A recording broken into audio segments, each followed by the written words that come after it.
Copyright in these lectures is either owned by the ANU or a third party who has licensed the ANU to use it. Students may use the recording for personal study only. No lecture may be communicated online, copied or shared without the prior permission of the ANU.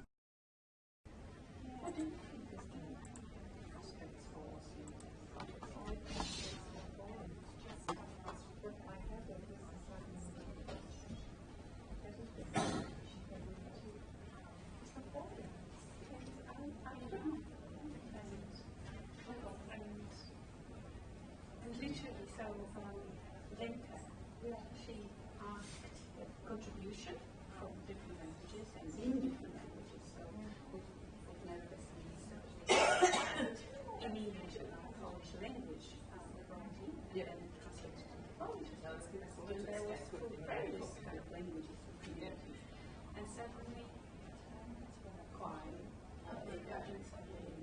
so the first time I worked with my contemporary. It's quite good. It's just that it doesn't have the status standard. We just want to bring it away. And I know what to see that such a starting job and the kind of to reach out conversation you have you're so fast at the shop trying to get it's about practice our research rather than give some indication into the internet stuff as well as post-war podcasts, and by European, of course, which are core, but also We don't have a literature to call on, so they want us to call on some stuff all this that very wide whiteness.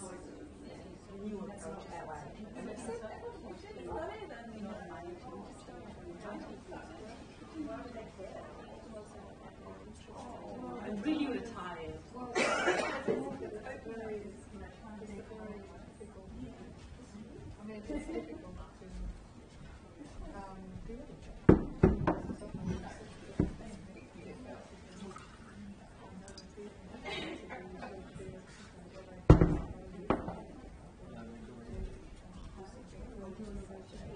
So what's your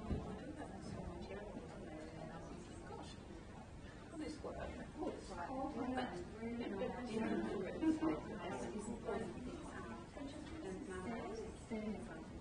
On one hand, say, well, it's kind of great, but then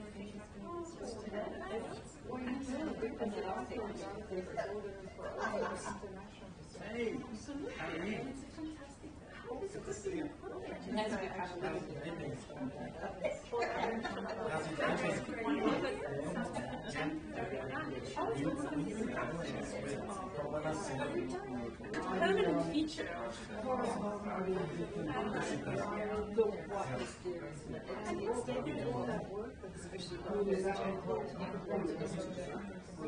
that's not the place that we want to be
various things happening in the process, but so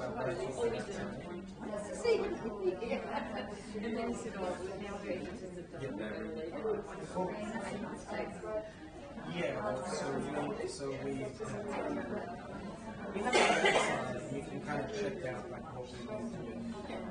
We have a weekly web newsletter. Sorry, newsletter. you know, we're just come together. It was all the reasons. Which is why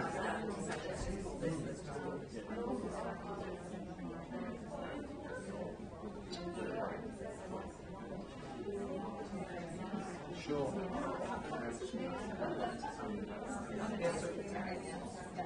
Sure. Yeah.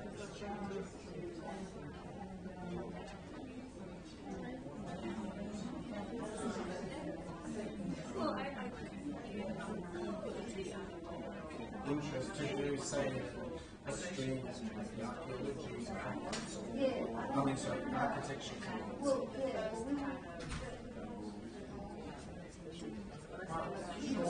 Exactly.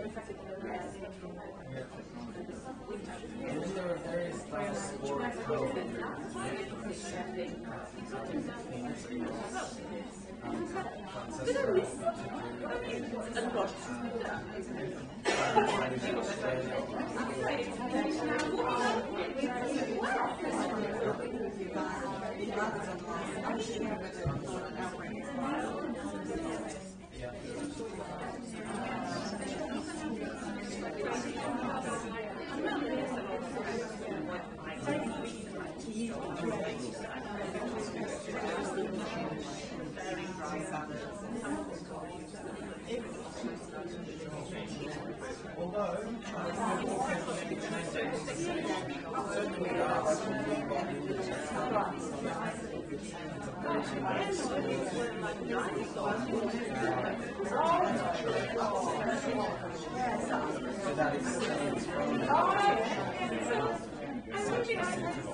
Sorry, you have it there. Oh, yes, it's all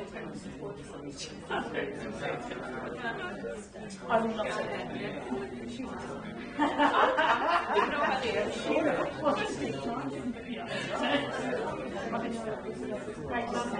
And so it was no problem. References to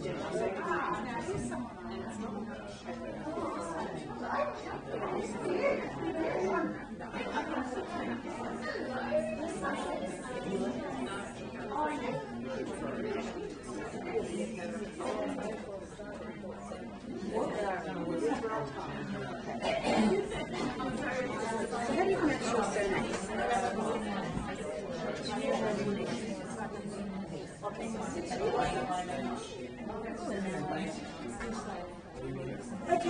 I think we will make a start because we did say 6 o'clock and there may be some more people coming in. Those of you who don't know me, my name is Ray Francis. I'm the Dean of the College of Arts and Social Sciences here at the ANU. Lovely to see people here and some old familiar faces. Very nice. Before I begin to introduce our very distinguished speaker this evening, I would just like to acknowledge that we are gathered this evening on the traditional lands of the Ngunnawal people, who have been custodians of this wonderful part of the world for thousands of years, and I pay my respects to the elders, past, present and emerging. And it's my great pleasure to introduce Professor Sneja Gunew, who's Professor Emerita of English and Women's Studies at the University of British Columbia in Canada. She's a graduate of the Universities of Melbourne, Toronto, Leeds and Newcastle. Professor Gunew has published widely on post-colonial, multicultural and feminist critical theory, including Haunted Nations, the Colonial Dimensions of Multiculturalism, and Post-Multicultural Writers as Neo-Cosmopolitan Mediators in 2017. She's here at the ANU as a Research School of Humanities and the Arts external visitor and guest of the Centre for Heritage and Museum Studies and the Friday Project. Her keynote tonight, Recollections of the Future, the Uncomfortable Cosmopolitanism of Migrant Histories, closes a successful day of discussions as part of the Australian Migration History Network's first workshop. This brought together emerging and established scholars in the field of migration history and cultural studies, as well as museum and heritage practitioners, to discuss the theme of the future of migration history in Australia, its conceptual developments, key political and social impacts, and theoretical and methodological intersections going forward. Please join me in welcoming Professor Gunew. Well, thank you, and it's been quite the day, and I'm hoping I will reanimate you because I feel like you, extremely tired and not wanting to hear yet another talk, but I'll try. Okay? My most recent book, which was just mentioned, deals yet again with attempting to bring together the kinds of insights and concepts, not just in Australia, but to bring those questions, Australian questions, into a transnational context. And I alert you to the little epigraph that I begin with, Eva Hoffman's, saying the enigma of arrival is more difficult to analyze than the drama of departure. And I've been listening all day to the papers presented, as well as reading the essays in Remembering Migration. Some of you are eagerly awaiting it. I have an actual copy, and we'll be launching it later. But in a sense, my talk is an extended launch of the book. And the feeling I'm left with is that while I'm exhilarated at how much material has been generated in relation to migrant histories, I also find there are still reminders of some of the road bumps and obstructions that many of us encountered in an earlier phase in the 1980s and the 90s, when there was a concerted effort to make visible the histories and writings of migrants from non-Anglo-Celtic backgrounds. So my paper will attempt to explain the links and the changes, as well as join these elements to transnational discussions.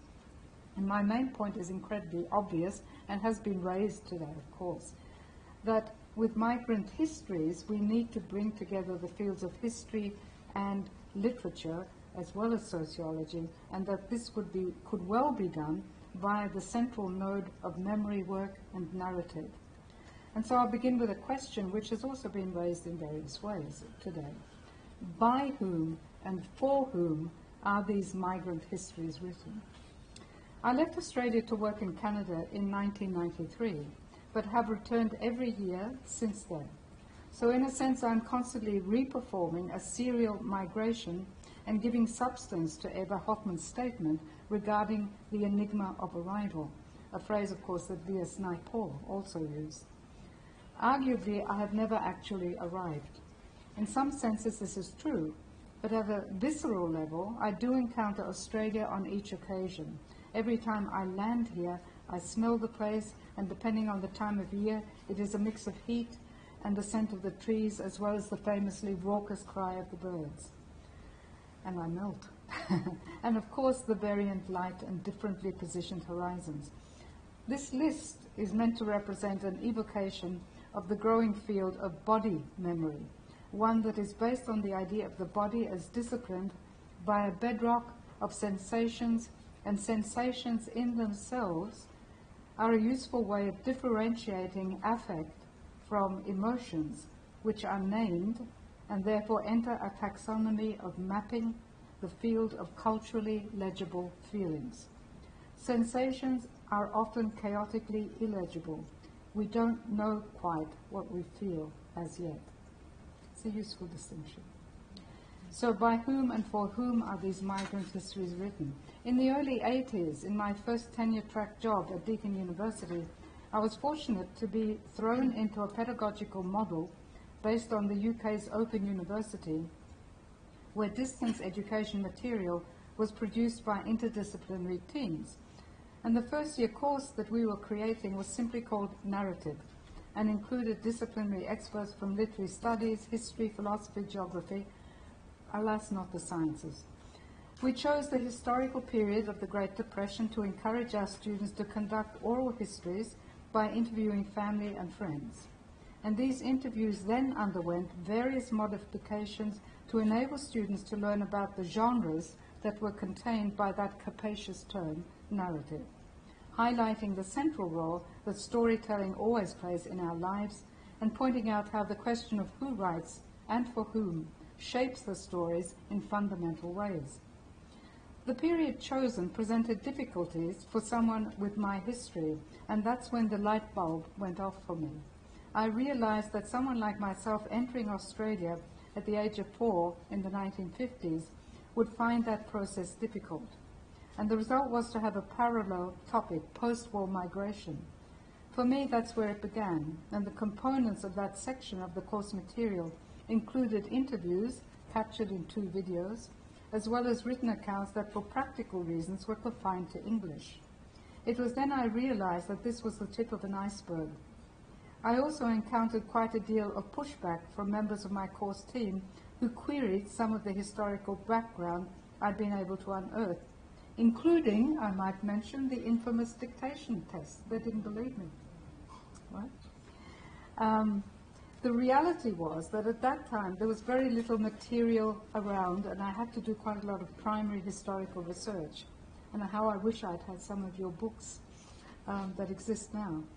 This included trying to discover written accounts in various genres produced by migrants themselves, in English for the time being. Gradually, the writers were revealed, barely subsisting for the most part, and 3 anthologies of course material were eventually produced. That was the first one in 1981.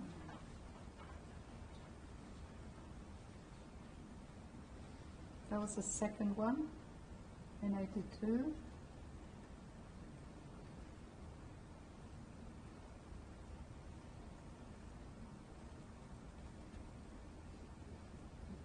And this was the 1987 one. Okay. So, yeah, it's interesting. The first one, if you go back,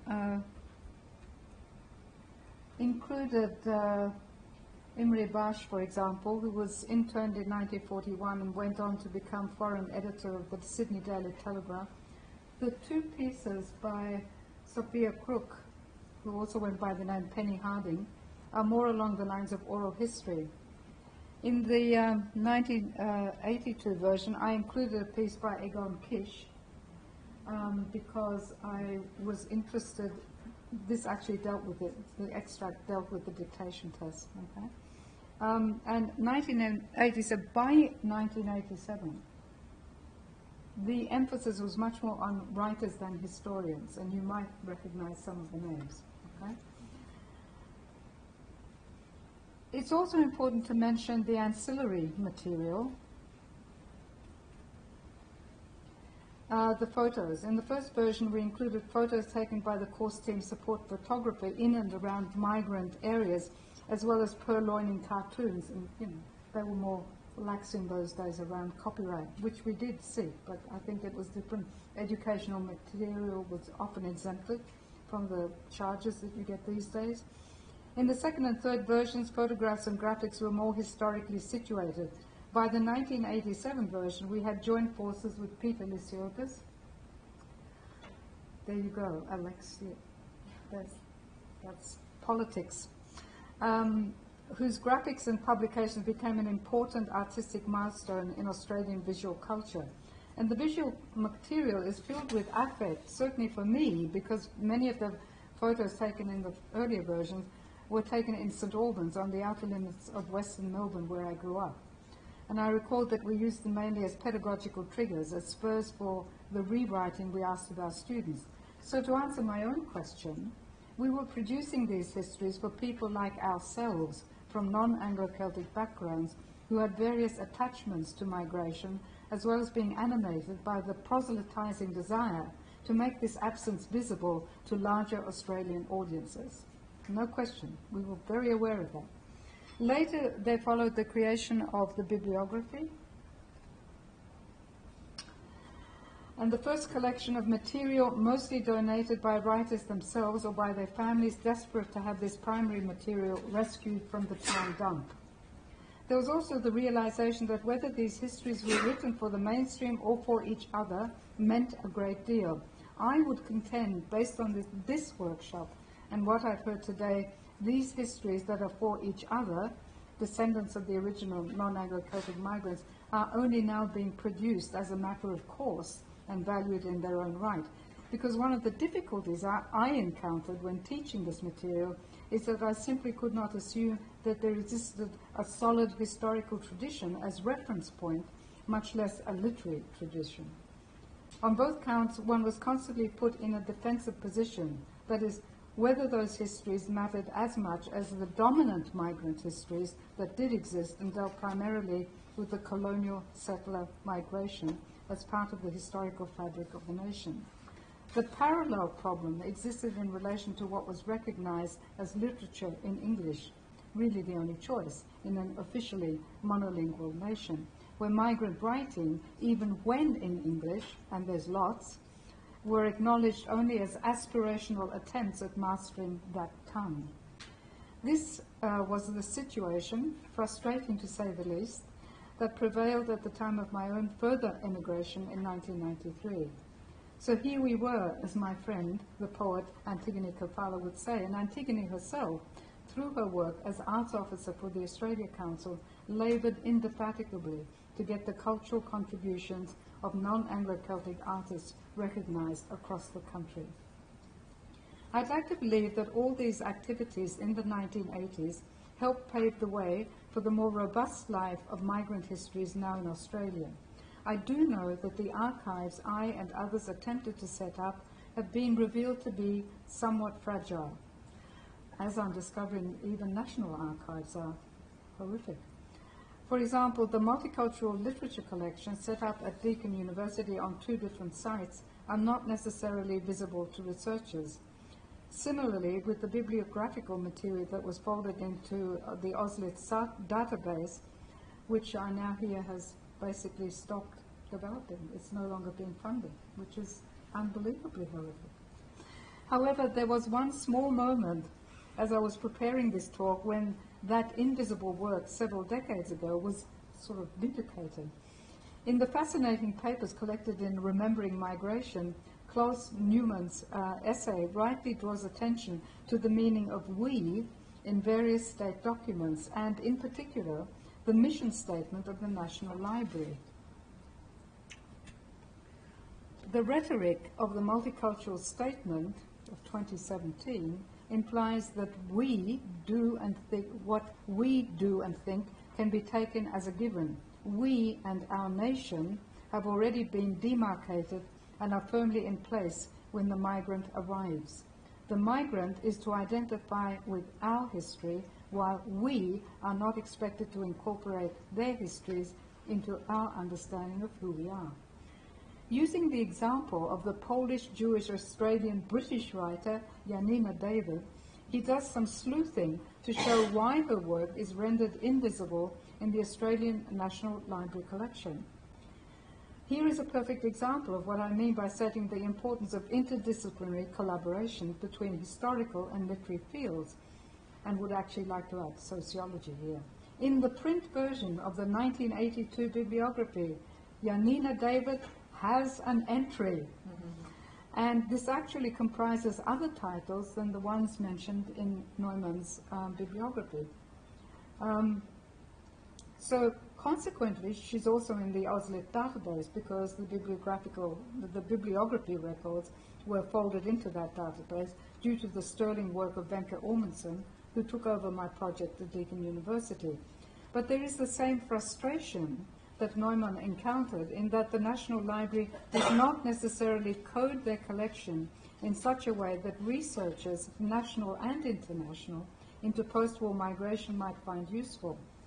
The linguistic constraints that exist over several fields are another limitation. As I said today earlier, these histories happen in many languages and not just in English. The lesson of those 1980s experiences was that it was crucial to work in an interdisciplinary manner, and that literature and history, as well as film and visual media, including digital now, need to work in tandem and, if possible, extend those links into the social sciences. The second big lesson, and my focus over the last few years, has been to stress the importance of multilingual consciousness in these studies. Terms of engagement have moved from globalization to transnationalism in Australian cultural studies, but the language has remained overwhelmingly English. Easier for me to diagnose now because I'm based in Canada, where there isn't a monolingualism. There's official bilingualism, and in fact a far greater awareness of and recognition of other languages. The recent death of two Australian artist friends, Jurgis and Jolanta Janavicius, has brought home again the importance of these other histories of migration that were conducted, in this case, in Lithuanian. For many years, Jurgis wrote a column in the Lithuanian media about his Australian experiences. Multiply this example many times over, but these histories need to be uncovered, researched, etc. If we think in terms of affect and history, the presence of specific languages also needs to be acknowledged as mediating forces for making affect legible. A recent review I wrote for George Kouvaros's The Old Greeks made evident to me the kind of affective histories of migrants that could be produced when all these confluences were made visible.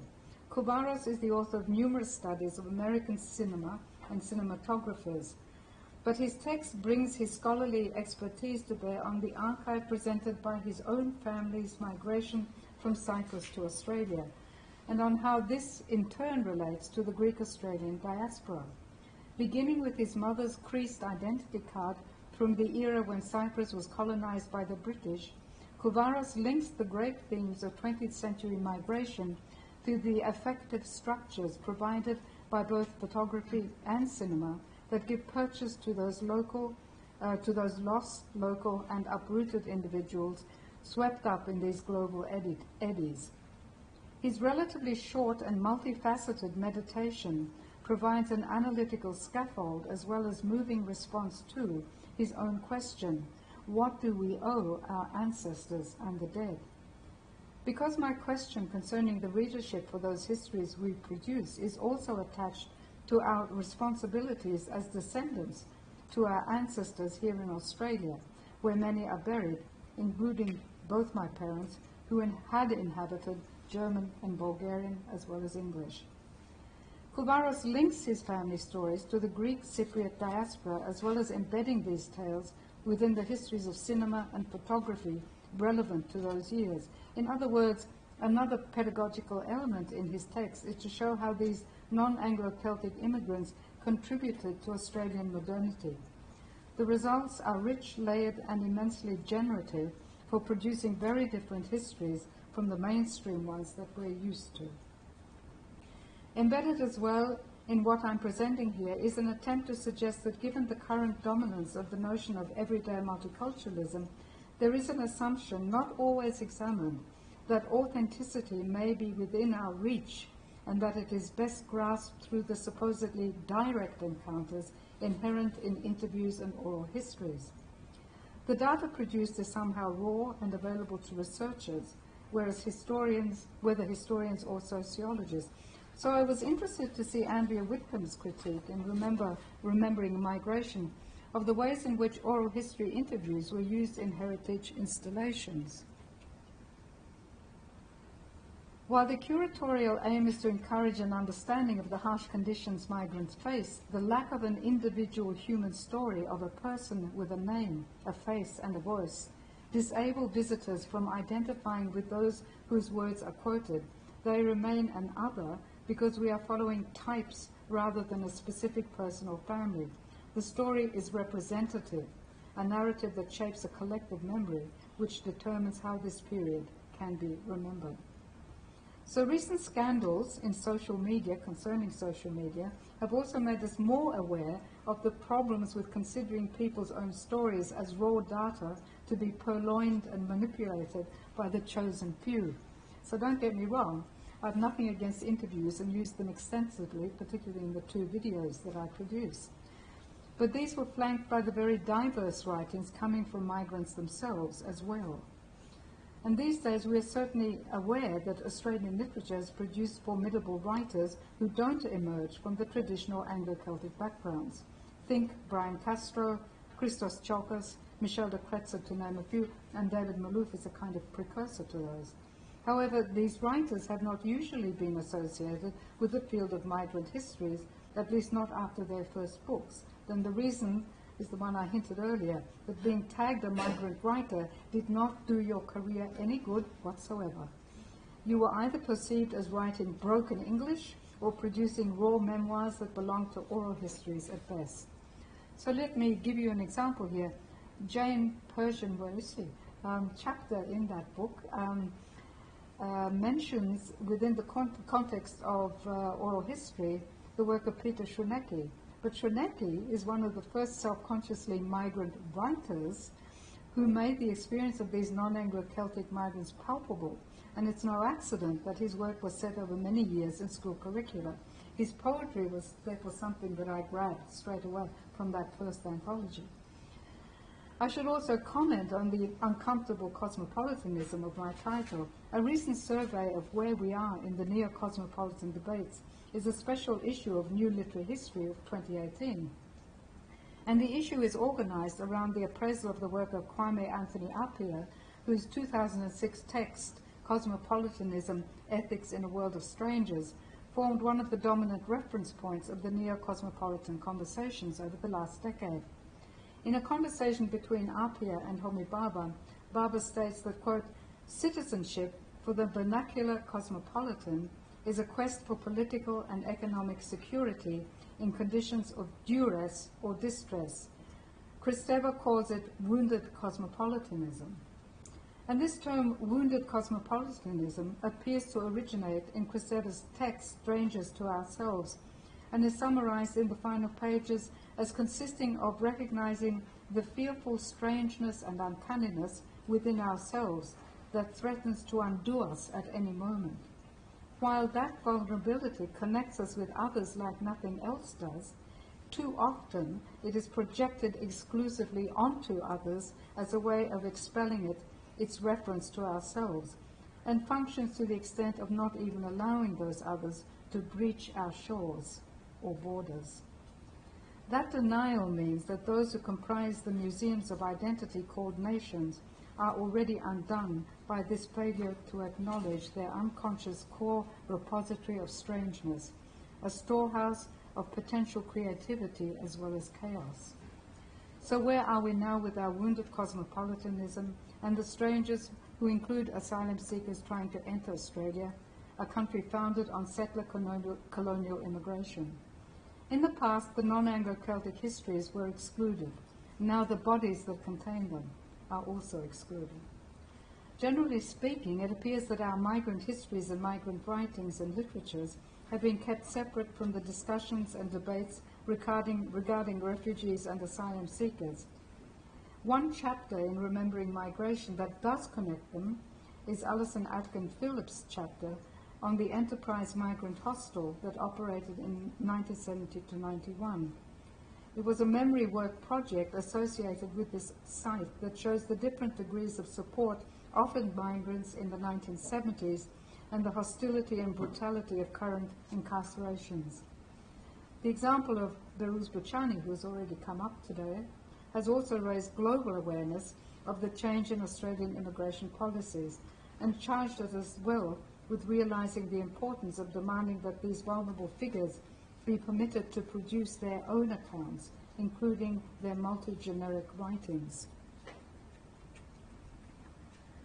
When I produced the cover of the first anthology of Australian migrant writers, I used the document that served as my mother's passport to Australia in 1950. My parents were sent under the auspices of the International Refugee Organisation after the war. I grew up in Australia on the outskirts of Melbourne with many other children with those kinds of refugee backgrounds. We also absorbed very quickly the shame associated with having other languages and phenotypes. For example, having matriculated in the Australian system, I was asked when I applied to Melbourne University whether I spoke English. These memories certainly comprise an enduring affect that is not easily parsed into named emotions. But let us look more closely at the relationship between refugee and migration discussions in a transnational context.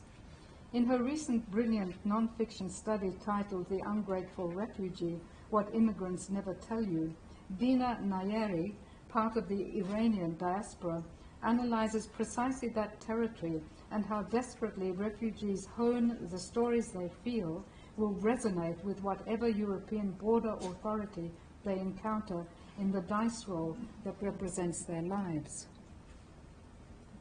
To offer a true story is a guilty business. I understood this only after becoming a writer. Every memory falters, skips, adorns.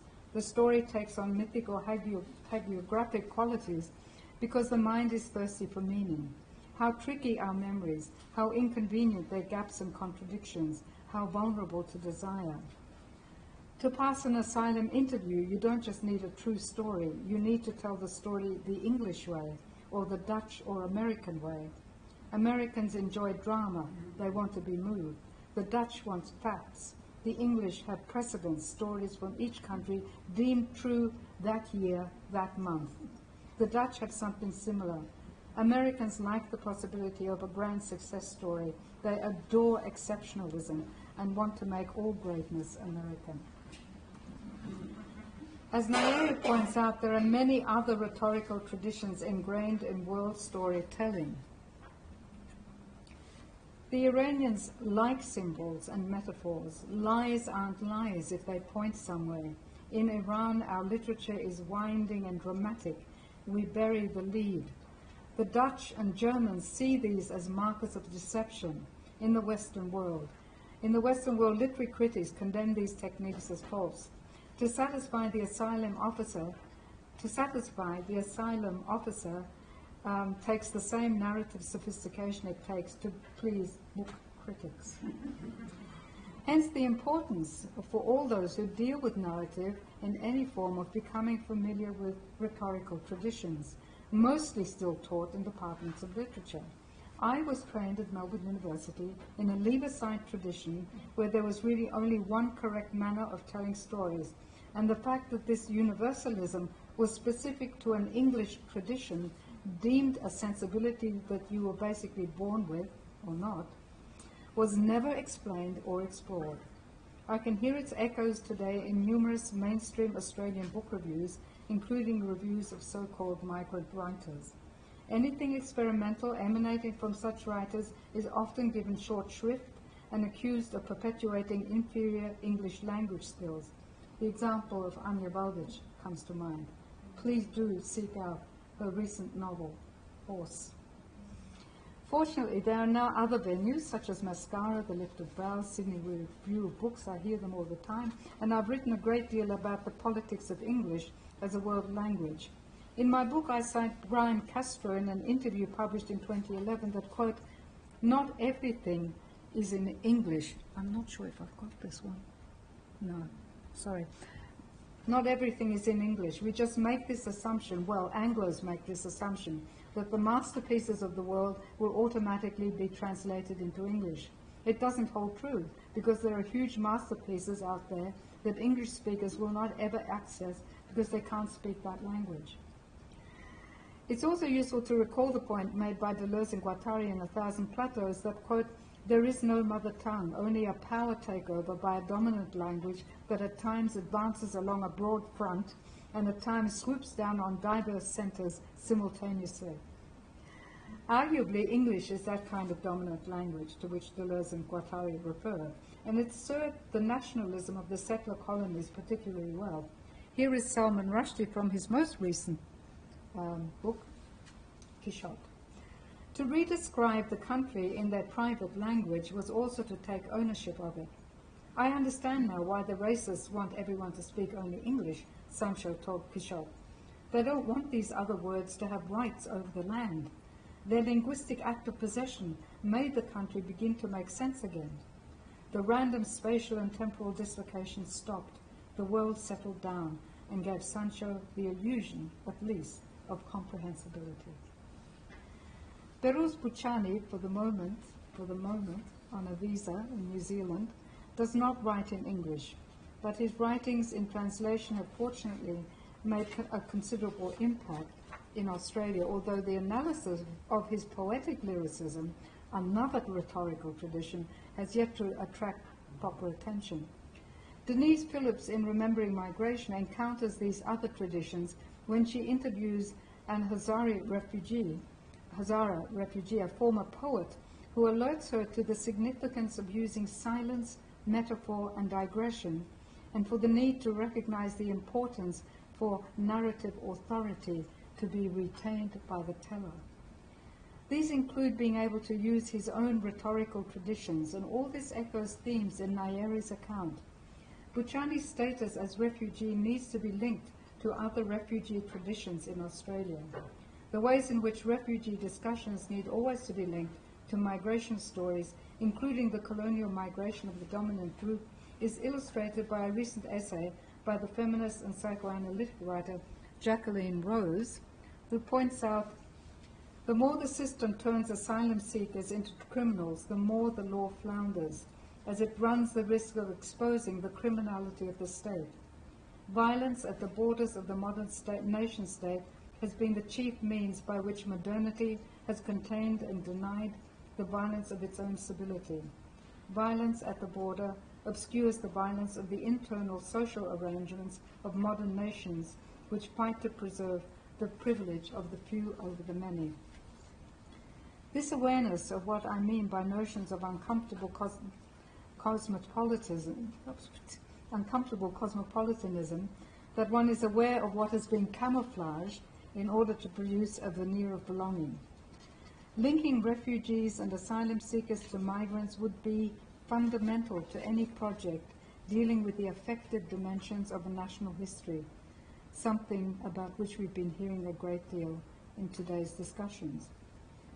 The concept of the future anterior that was the basis for my last book meant that we consider a post-multiculturalism in relation to going back to seek out the elements forgotten in current historicizing of the multicultural project. It's important to go beyond or to question the usual, to quote Alexandra, linear and progressive journey from migration to settlement and ultimately becoming Australian. That dominates in the official migration heritage field. Andrew Jakubowicz's essay in Remembering Migration emphasizes the importance of gathering the histories of all the migrant communities from their own perspectives. As he says in the article again in this book, as a sociologist, I use survey and statistical data, but these methods seem dry and thin without their accompanying oral narrative. Precisely.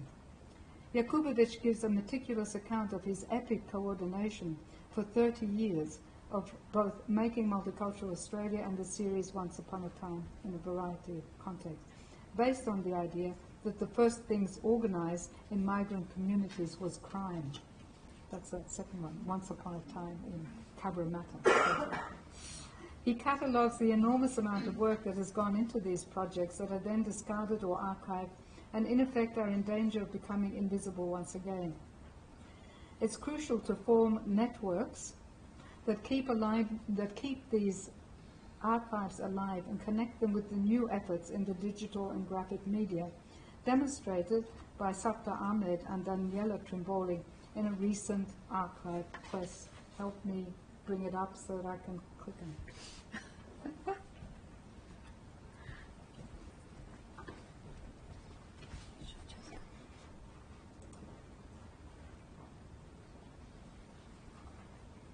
Yeah. Okay. This is the graphics. Sorry, it's actually, yeah. Where they go and do some work in the archive, right? Ready, we fuel up, ready for the hunt.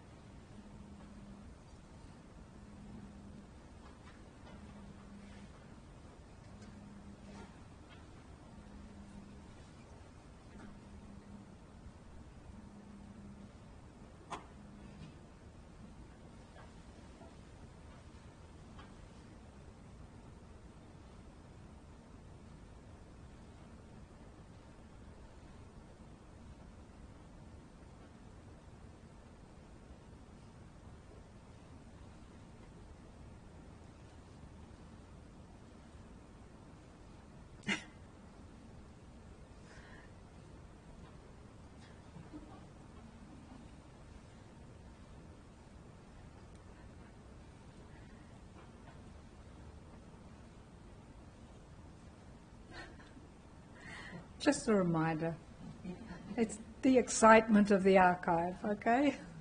Huh?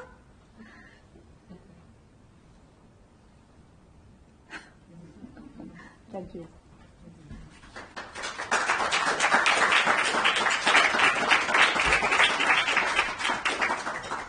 Thank you so much, Sneja. That was a wonderful journey, and really nice to hear about your early days at Deakin.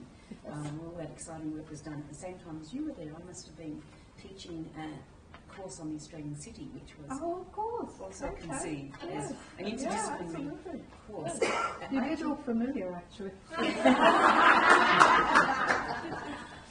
But it was really innovative kind of stuff. It was, wasn't it? Yeah. It was a golden era there. Yeah. Questions, please. We have little time. Can I ask you the first one? Which Sure. is not a very deep question, but I'm intrigued to know how those distance education students responded to the narratives. Well, this was what was so wonderful, because of course we uncovered, partly when they chose it was self-chosen, you could choose either depression or post-multiplication.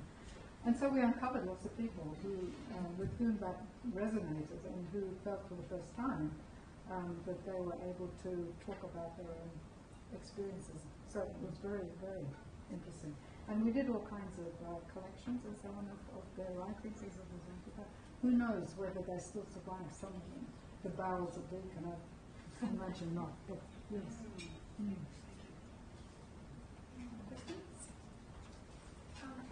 I'm really interested in this idea of cosmopolitanism. It's the first time I've heard about it, even though I've read that. And it was even Neo-Cosmopolitan Mediators. We're at an iteration of the cosmopolitan debate. Can you expand on this? What? Well, start with the Apia book, because Apia, in a sense, made it a world, it became very much a world record form. And it was a celebration. One way to describe it is that, unlike earlier debates, which see cosmopolitanism very much as a dialogue amongst elites, people have described it as frequent flyer cosmopolitanism, right? This was very much taking into account all the societies, cosmopolitanism from below. Or also, in another way, because that's been quickly, there's below above, a way of embracing all forms of knowledge production as being equally relevant and therefore should be injected into all these debates around national cultures, blah, blah, blah, etc., etc. In the early heady days of those debates, that was a time when people made noises about the nation state being, about to be extinguished. Well, we know better now, but the neo-cosmopolitan debates are a really interesting area because they've allowed what all of us are familiar talking about in relation to multiculturalism to enter a kind of different kind of philosophical arena, but also a transnational arena in ways that, that do encourage conversations amongst different cultures and different countries and different languages, of course. I've told some of you, I'm just back from Transylvania, where there was a collaboration between the University of Cluj and Université de Montréal, and most of the papers were in French. And boy, was my French better by the end of it. So this is what I mean. Because there's this other term that Schiller makes about the historic cosmopolitanism. It has acquired many kind of lots of different armored cosmopolitanism, diasporic cosmopolitanism, vernacular cosmopolitanism was Homi Bhabha's term. And that's a very interesting idea. What wounded? Wounded cosmopolitanism is precisely taken from Christopher Stranger's To Ourselves, because it's this idea that we all have this wound inside us, she sat on us. We have this wound inside us, but we need to recognize it. But what often happens, that's my contribution, is that it gets projected onto others as a way of expelling it from ourselves so that we don't have to deal with it, because it makes us very vulnerable. So that's... Thank you, Sneja. That was great. Look, I have a question to you as someone who has, since 1993, come and gone in Australia. And my question is really about the difference of contextual difference, historic moment of when the material that you were just talking about in the 80s was being produced and the moment since 1993, relating it to the broader developments in this country. So in 1992, mandatory detention was first introduced by the Australian government, and as we know since then, what's happened. So the material you're talking about predates that context. So my question is a really simple one. What do you see as someone coming back and forth, the influence of that over the last 20 years, that story about mandatory detention and what's come subsequently? What do you see, how do you think that has impacted on what you've heard today in terms of new questions or new focus? Well, one of the interesting things, apart from all of us share the sort of sadness and horror of what's happened, one of the things that occurred to me was that there was very quickly, I'm glad to say, lots of activism around refugees and asylum seekers. But what didn't happen, I think it's happening a little now, was that there was no connection to the earlier histories in Australia, the refugees and asylum seekers. So it was though these were two disconnected. And we've been hearing that today, that there are these parallel kinds of discourses going on, and somehow they're not connecting with each other. I think that's changing. I think it is happening a little now. But that was what I faced when I was coming back during that period and thinking about it. But of course the other side thing is that this kind of brutal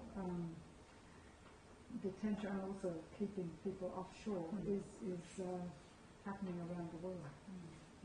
No worse than here, though. We're increased the bar. And people have learned from the Australian model. Well, in terms of our country's history, I think the cruelty that we inflict on asylum seekers and our whole policy is pretty striking. I'm not saying it's federal or something like you're saying. That history is pretty horrendous. Yeah.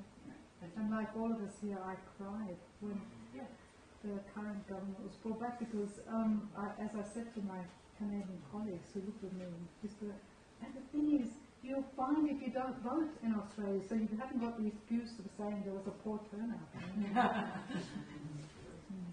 A quirky question. When you were talking about how there wasn't much of a market for authors identified as migrant authors, my mind track back to the decades of successful fake migrant authors in Australia.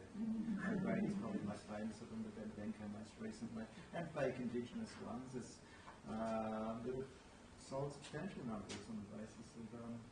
so I think you're right about being identified as migrant is actually not good for a migrant. But it can be if you're an Anglo, pretending to be one. It's just a quirky thought. No, and we did, it was brought up in the discussion today too, which was my theory, is that that there was always an appetite for discovering the terrible behaviour, the brutal behaviour that lay behind those migrant communities. They harboured pestilence and hatred and things.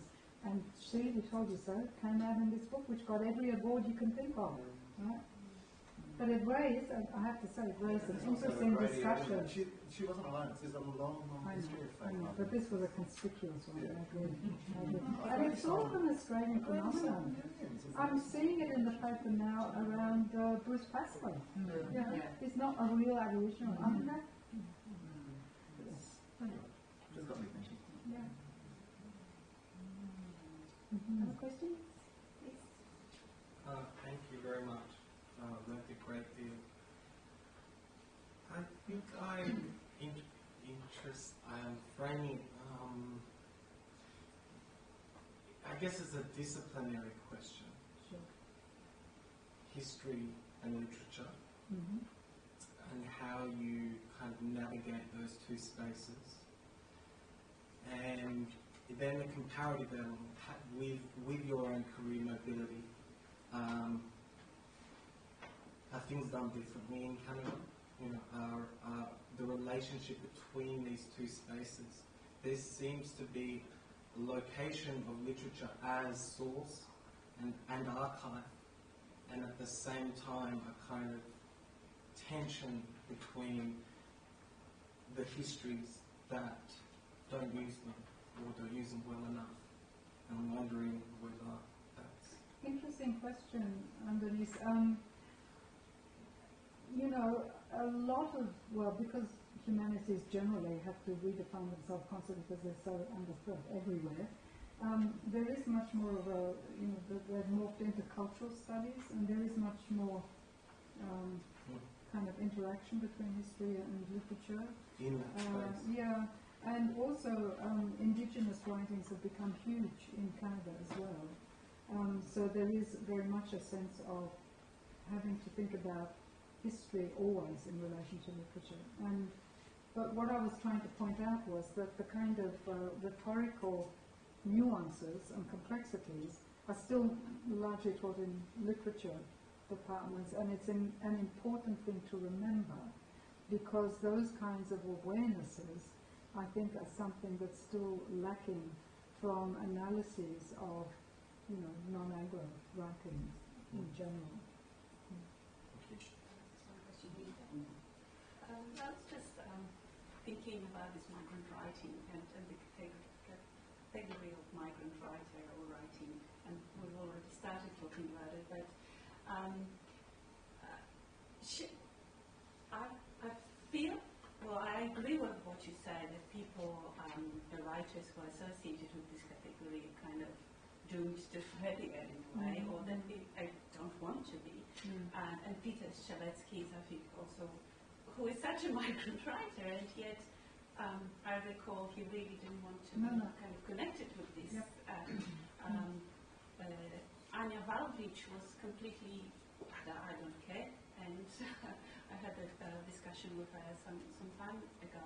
And should we be discouraged to use this term, or should we kind of erase it, or should we introduce it again? Well, the trouble is, it's a useful shorthand, isn't it? It's a useful shorthand for showing these absences.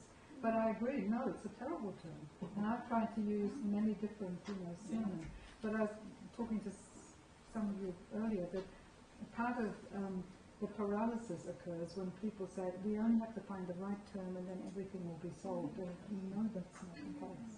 So it doesn't actually matter that much, but no, it draws attention to a kind of provisionality, as though you split it in and you may flip out. But in any case, you don't have a real purchase in this place, so no, it's terrible. So how legislate about what you should and shouldn't use? One uses these things strategically and tries to connect them to particular complexity. Thank you for your presentation. I'm not from this part of the campus. I'm from the School of Economics. So this is a very different discipline for me. But the We'll reason still talk to you, it's okay. the reason I came is because I just think that this is really fascinating. And I was just wondering, as somebody who studies migrant writers and their stories, how has that enriched you personally? I wouldn't be the person I am today. No, I think that moment that I described when I realized that someone like me couldn't really do the exercises we were writing into this course material, made me realize that I have to think about my own trajectory, right? And to use, because my MA, PhD were on Irish writing, Anglo-Irish writing. Right? I didn't write about any of this, but suddenly I realized, okay, there's something really missing. So the rest of my career has really been shaped by these questions and asking these questions and seeking out this material in a transnational context, not just the Australian context. And in your study, have you found that a lot of the themes and the issues that these writers struggle with are what even we just struggle with when we're trying to self-actualize and create our own identity and forge our own lives? Did you see, that's the appeal to me, because I feel like the sense of sometimes feeling disconnected or isolated that migrant writers can articulate so well also applies to you even if you're not a migrant? Absolutely, yeah. And that's why, insofar as we do get